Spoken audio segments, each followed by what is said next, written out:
हॉर्गोस customs के जारी करदा आदाद-ओ-शुमार के मुताबिक साल 2025 में हॉर्गोस बंदरगाह पर ज़ेरे निगरानी दरामदी और बरामदी कार्गो का मजमूई हजम 4,64,31,000 टन तक पहुंच गया, जो गुज़िश्ता साल के मुकाबले में 1.9% इजाफा है। इस कारकर्दगी के साथ हॉर्गोस चीन के शुमाल मगरबी इलाके सिनकियांग की तमाम बंदरगाहों में हजम के लिहाज से सबसे बड़ी बंदरगाह बन गई है।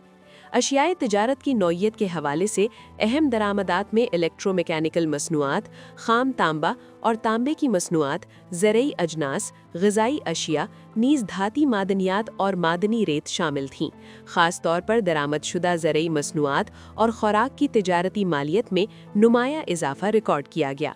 बरामदात के शूबे में नई तवानाई से चलने वाली गाड़ियाँ, इलेक्ट्रोमैकेनिकल मसनूआत, आला टेक्नोलॉजी की हामिल अशिया, तैयार मलबूसात, टेक्सटाइल धागा, कपड़ा और दीगर मसनूआत नुमाया अशिया में शामिल रहीं।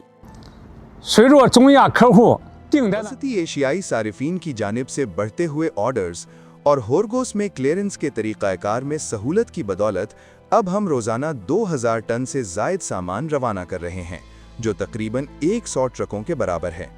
इसमें बुनियादी तौर पर ज़रई मसनूआत, रोज़मर्रा इस्तेमाल की अशिया और गाड़ियाँ शामिल हैं। साल 2025 में हमारी बरामदात का हुजम 7 लाख टन से तजावुज़ कर गया, जबकि मजमूई तिजारती मालियत 2 अरब 60 करोड़ अमरीकी डॉलर से भी बढ़ गई।